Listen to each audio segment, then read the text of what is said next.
Welcome back to my channel, guys. Today's video is going to be my review and just kind of my thoughts on a few designer fragrances that I haven't reviewed for you before, so it's nothing special, but if you're interested on finding my thoughts on these perfumes, then stay tuned. Okay, so the first fragrance is Marc Jacobs Decadence, and this is one that is not new to me. I've smelt this a couple of years ago many times, and I just didn't pick it up because I wasn't as into perfumes at the time. But this fragrance to me has always been a very sweet and kind of deep, sexy, evening appropriate fragrance was the vibe that I got from it. A lot of people really like the bottle design, which is kind of designed to be like a little handbag. To be honest, I'm not crazy about it, and the reason is I find it a little bit bulky, and also when you take the lid off, it's actually only about 35% perfume and the rest is all just bottle. So I'd rather get a bottle that is majority perfume instead of majority packaging, but that's just my opinion. So the scent itself, I really liked when I first smelt it. This is kind of a powdery, woody floral. It's a little bit of a green scent. If you have tried Aura from Mugler or Aura Eau Sensuelle from Mugler, this bears a very strong resemblance to Aura Eau Sensuelle, which I hate. So the notes between the two are completely different.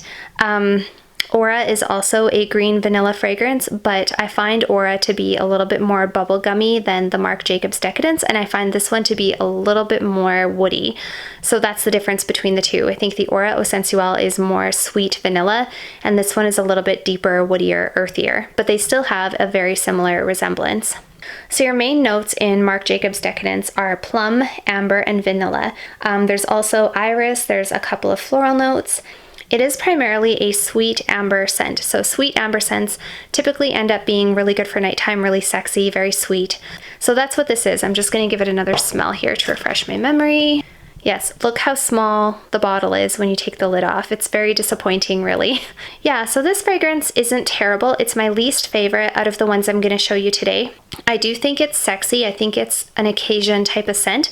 I don't think it's something I would wear all the time. It's probably one of the most unique designer fragrances that I've ever smelt because it's very green. But yeah, this one isn't my favorite. I'm going to keep it and I probably will wear it, but I probably won't wear it very often. I really thought I liked it a lot more before I purchased it.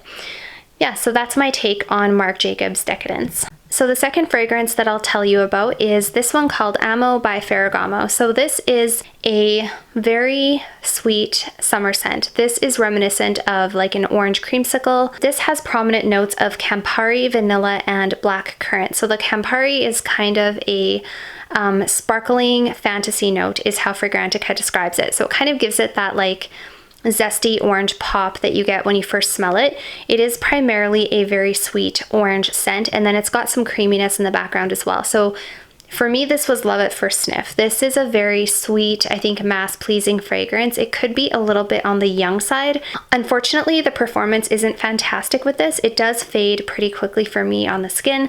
On clothes, though, it lasts for quite a lot longer. And yeah, this is one I haven't really had a chance to wear yet, but this is, I think, very sexy because it's very sweet. I think that if you were wearing this out on a date, you would smell very edible and very gourmand. It's an easy go-to if you do want to smell good and sweet and gourmand and basically like a dessert, because that's what this is. You will smell like a fluffy orange creamsicle dessert if you wear this. So that is Amo by Ferragamo.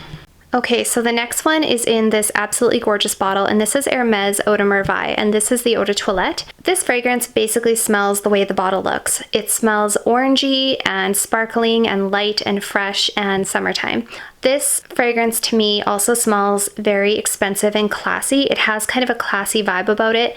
I have a friend who described it to me when they smelt it. They said that smells like the inside of a handbag. So I don't know what they mean by that because it doesn't smell like leather. It doesn't smell like canvas or anything that you would find in a handbag, but maybe they're equating it with the vibes that you would get from an expensive handbag or like a classy handbag. I'm not sure, but in any case, they said that this smells like the inside of a nice handbag to them. So whatever that's worth to you.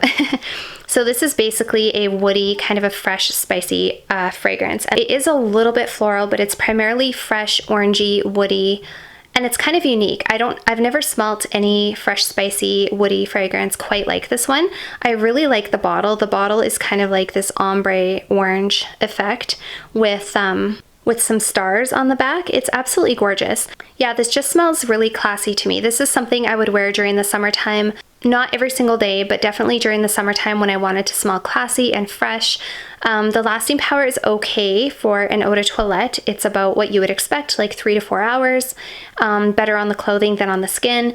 And yeah, this is a really nice fragrance. This was actually a gift, so yeah, I love it. This is the Eau de Merveilles from Hermes. The next one is a very recognizable package. This is Gucci Ruch Eau de Parfum. Actually, I think this is an eau de toilette. Many of you are probably familiar with Gucci Ruch. This is one that I smelled quite a long time ago, and I remember really liking it and thinking it was really, really unique.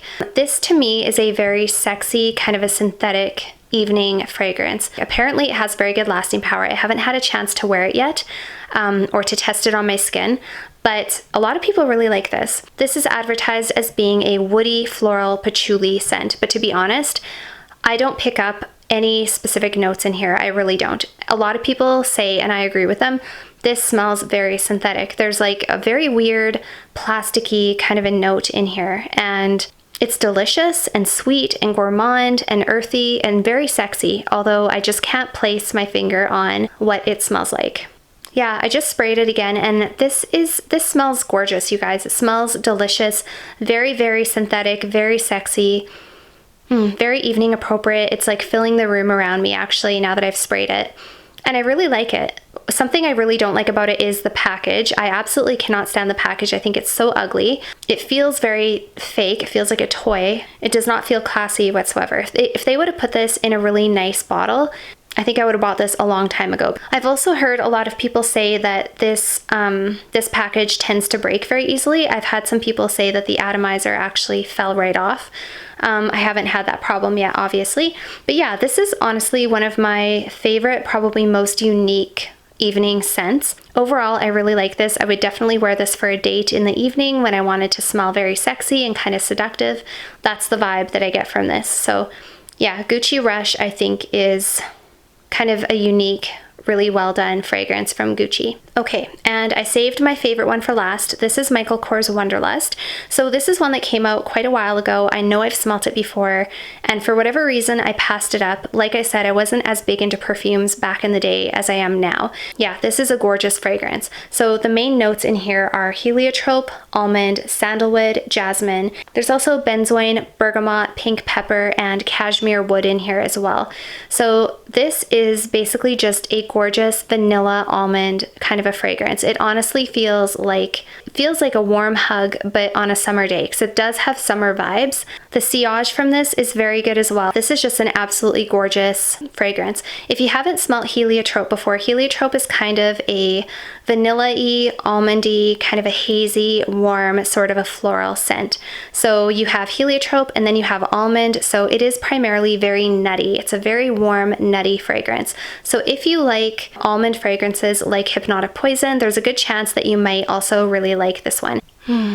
I absolutely love this fragrance. It's one of my new favorites, and yeah, just a really easy go-to, very feminine, very pretty. I think it would be pleasing to your partner as well. It would have a little bit of a sexy vibe to it. And yeah, it's just a really, really nice almondy fragrance. So that is Michael Kors Wonderlust. So that's everything for today's video. I hope that you guys really enjoyed. Head on over and follow me on Instagram if you haven't already, and don't forget to subscribe, and I will see you guys all next time.